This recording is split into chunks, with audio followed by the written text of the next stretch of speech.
Hey guys, it's Michelle, and this is a Friday video that I wanted to do for you guys as we are getting into meal planning. I hope that you guys all did your grocery lists, or if you haven't yet, that you try to get them done today so that if you start meal planning, you know what foods you're going to go off of, or tomorrow if you're going to start meal planning, again, that you're ready to have the food in play that you are actually going to use to build your meal plan. And then I just wanted to talk about meal planning for a second. There are a few basic things that I make sure that I do when I am doing my meal plan. I always have my calendar next to me, so I have an idea of what's going on for the week that I am meal planning. I like to know if there's celebrations going on, if there's concerts, if there's games or practices that I need to be aware of, what days I'm working because I work at night. So I like to have an idea of what's going on. And then I go through each day, and so literally I go Monday to Sunday, and I do one meal for each day first. And that is going to be the toughest meal of the day, depending on what's going on that day.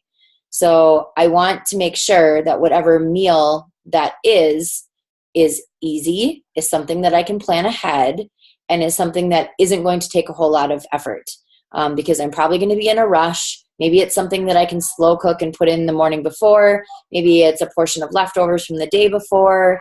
But whatever it is, I'm going to make sure that for each day, I am going to get out of the way the toughest meal of the day.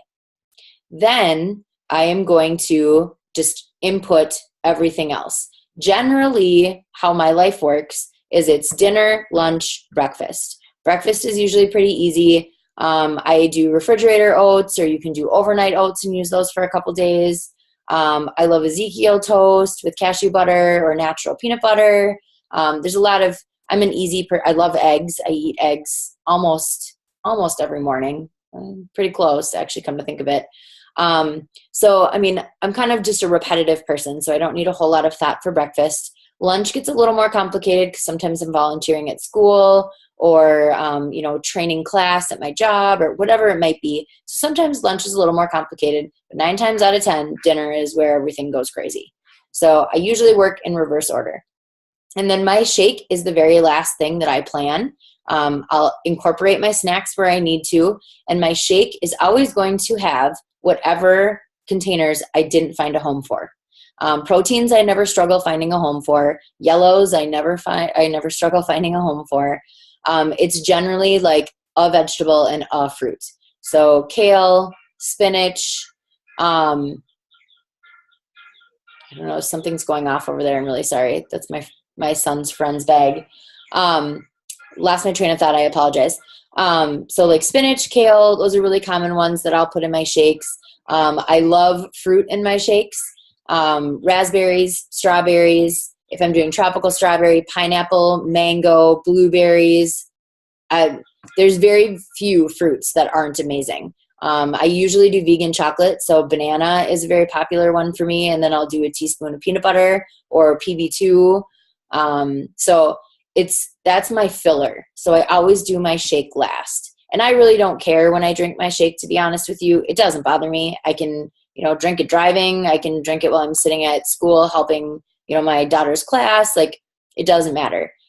So, if you're a person where like this is going to be a big deal incorporating a shake into your day, then usually making it at night, putting it in the freezer, taking it out in the morning, and then drinking it as it thaws is a good way to go. Or you might be a person that doesn't actually blend and you just shake with ice. You can give it a whirl. Just be open-minded. It takes a few days to really get down your shake and what you're going to appreciate. When you want to dabble and try lots of different recipes, you have to understand that that's a risk and you might not love it.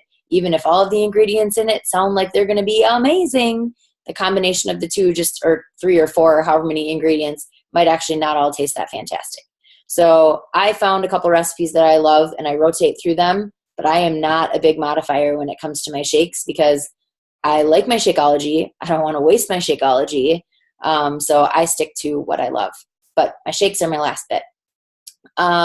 And then a big thing, which my coach was amazing and told me when I first started, was do a couple days, get up and walk away. Whether it's just taking a 5-minute stretch or, move around or get a glass of water, whatever it might be. Don't, unless this is an easy process for you. It wasn't for me when I began. Don't let it become a burden. Don't let it become a chore. Don't let it become this negative thing that you just have to do. Because honestly, this, like doing your meal plan, is so incredibly beneficial for you. I can't even begin to touch on it. It's going to positively impact the next 21 days and then some. It's going to teach you routine. It's going to teach you behavior. It's going to teach you how important it is to regularly eat throughout the day. It's going to teach you that clean eating is amazing. It's not bad. It's not a hard lifestyle to lead. It is not a diet. You will learn that very quickly with how much food you are actually eating.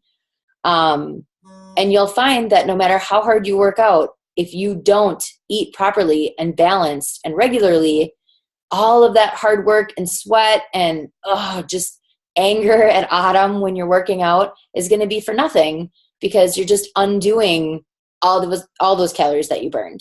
If you're not properly fueling your body and you're just feeding it a lump sum of food and then not eating the rest of the day, or every single meal you have is just, for lack of a better word, crap, these workouts they're pointless. I mean, it's great. You'll feel great for a little bit, but then you're going to be super discouraged when you work so hard and then you eat poor, and they don't combine. So your meal plan is going to positively benefit your next 21 days and then some. So it can't be negative. It can't be looked at as a chore. It can't be looked at as this, awful thing that you just have to do because you're in a group. This sets the tone for your entire week. So look at it and treat it with respect and look at it as a positive, because it is. And sometimes it's hard in the beginning, but I promise you it is so worth it when it's all said and done. And if you plan and you rock out these 3 weeks, you are going to have amazing results. So while you guys are meal planning, if you have questions, post to the group. We are here. We're here to help. There's recipes in the file section. Pinterest is such an amazing thing. While you're in Pinterest, set up like a 21-day fix board and just pin to it so you can go back to it. Even if it's not something you're going to incorporate this week, maybe you'll try it next week. Maybe you'll try it in 2 months. It's definitely worth taking that 5 seconds to create a board that says 21-day fix, and that's all you have to do.